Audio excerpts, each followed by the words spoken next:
은퇴 후 가장 좋은 인출 전략은 무엇인가요?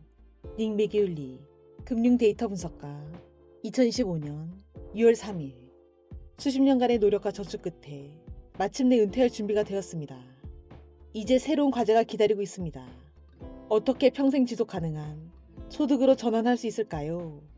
필요한 만큼만 인출하면 되지 않을까라는 단순한 생각과는 달리 실제로 실행하기는 쉽지 않습니다. 이 글에서는 여러분의 상황에 가장 적합한 전략을 찾는 데 도움을 드리겠습니다. 4% 규칙. 1994년 윌리엄 뱅게는 인출률 측정이라는 연구에서 은퇴 기간 동안 인출 가능한 금액을 과거 데이터를 통해 분석했습니다. 그는 주식과 채권을 50대 50으로 구성한 포트폴리오라면 첫 해에 4%를 인출하고 이후엔 매년 물가 상승률만큼 인출 금액을 늘리는 방식이 안전하다고 말했습니다. 100만 달러, 14억 원 포트폴리오로 은퇴를 시작했다면 첫 해에는 4%인 5,600만 원을 인출합니다. 첫 해의 물가 상승률이 3%였다면 두 번째 해에는 5,768만 원을 인출합니다. 이러한 단순한 계산 덕분에 은퇴자들은 복잡한 계산 없이도 현실적인 은퇴 계획을 세울 수 있게 되었습니다. 보시는 것처럼 인출률을 4%로만 유지해도 거의 모든 포트폴리오 배분에서 100% 생존 확률을 기록했습니다. 저축이 부족하거나 은퇴 후 지출을 더 유연하게 하고 싶은 분들에게는 다른 전략이 더 적합할 수 있습니다. 유연한 인출 전략. 이 전략에서는 시장 상황에 따라 인출액을 조정합니다. 가장 먼저 지출 항목을 필수 항목과 재량 지출로 구분합니다. 필수 항목은 매년 반드시 발생하는 고정 지출로 물가 상승에 따라 매년 조정됩니다. 이렇게 구분한 후 시장 상황에 따라 인출을 조정하는 규칙을 따릅니다. 매년 11월 31일 S&P 500 지수가 사상 최고치에서 얼마나 하락했는지 확인하고 아래 세 가지 중 하나를 선택합니다.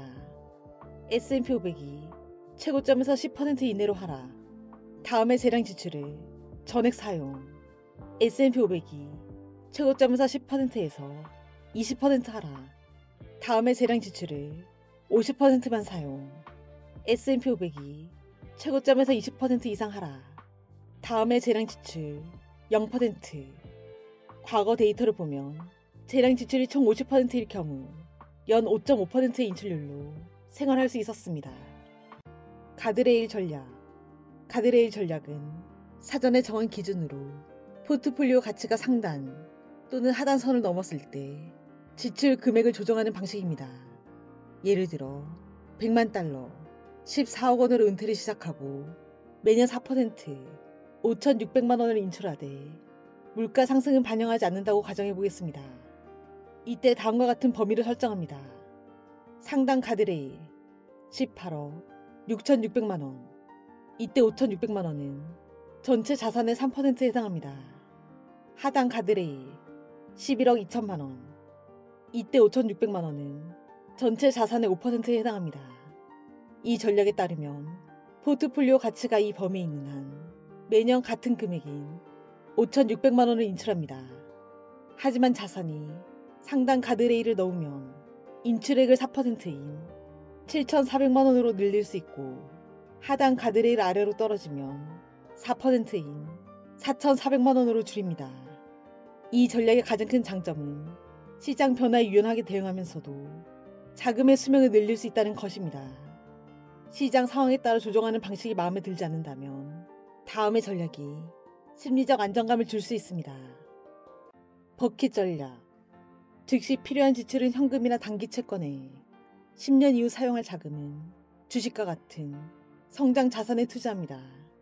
14억 원의 포트폴리오를 다음과 같이 나눌 수 있습니다. 단기 버킷 1억 6,800만 원. 은퇴 후 첫 3년간의 생활비, 고수익 예금이나 단기 국채에 투자. 중기 버킷 5억 6천만 원. 은퇴 후 4년에서 10년 차에 사용할 자금, 주식 채권 포트폴리오에 투자. 장기 버킷 6억 7,200만 원. 10년 이상의 장기 성장과 물가 상승에 대응, 주식 중심의 성장 자산에 투자. 버킷 전략은 각 버킷의 용도가 명확하기 때문에 시장이 하락하더라도 생활비는 안전하다는 확신을 가질 수 있습니다.